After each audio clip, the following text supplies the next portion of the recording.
রেসিপিতে স্বাগত। আশা করি তোমরা খুব ভালো আছো। আজকে একটা নতুন রেসিপি নিয়ে চলে এসেছি। আজকে বানাবো ডাল চিংড়ি ভর্তা। তো আসুন বন্ধুরা, এবার দেখে নিই।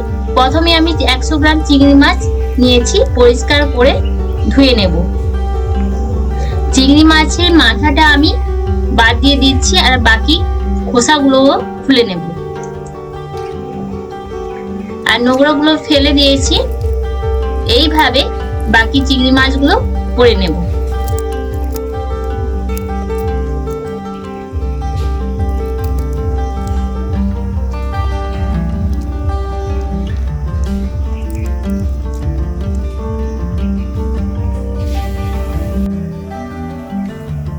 সবগুলো ছাড়ানো হয়ে গেছে, পরিষ্কার করে ধুয়ে নিচ্ছি। পরিষ্কার করে ধোয়া হয়ে গেছে। 3 ভাগের 1 ভাগ লবণ আর 3 ভাগের 1 ভাগ হলুদ দিয়ে মাখিয়ে নেব 5 মিনিটের জন্য।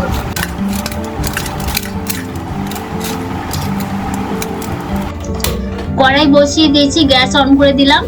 আর আমি 100 গ্রাম মুসুর ডাল নিয়েছি, পরিষ্কার করে ধুয়ে নিয়েছি। এখন দিয়ে দিচ্ছি 1 বাটি মতন আমি জল দিয়েছি।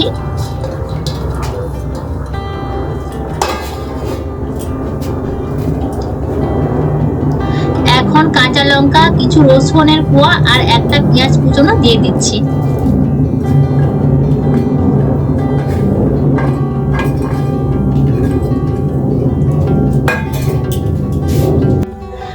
তিন ভাগের 1 ভাগ লবণ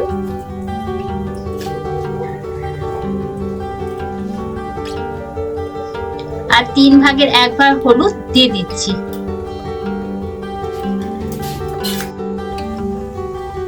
আর 1 চামচ সরষের তেল দিয়ে দিলাম।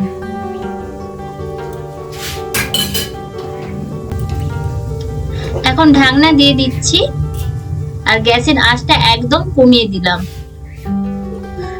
যতক্ষণ না ডালের জলটা শুকোচ্ছে। ডালটা শুকনো হয়ে গেছে, দেখুন বন্ধুরা, আর কিন্তু জল নেই। এখন তুলে নেব।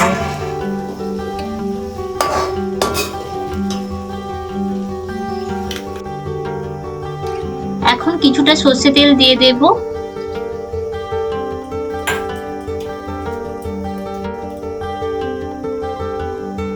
এখানে একটা পেঁয়াজ আর কিছু রসুনের কোয়া আর 2টো শুকনো লঙ্কা নিয়েছি। প্রথমে আমি 2টো শুকনো লঙ্কা ভেজে নেব।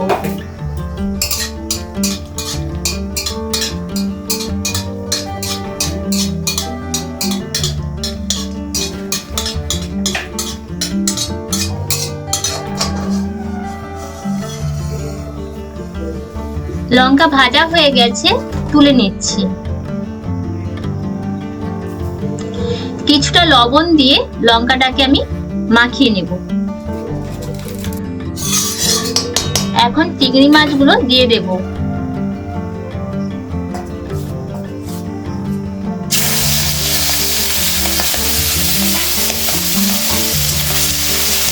অল্প করে নাড়াচাড়া করে নিচ্ছি।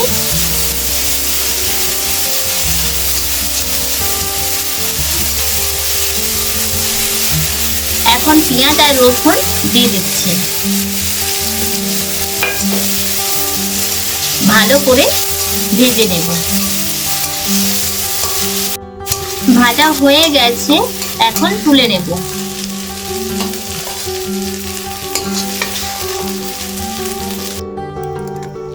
এখন ভালো করে ডালটাকে মাখিয়ে নিচ্ছি।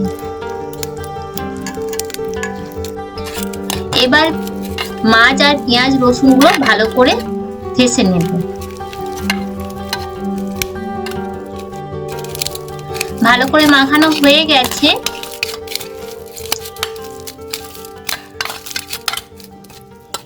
এখন ডাল মাখাটা দিয়ে দেব।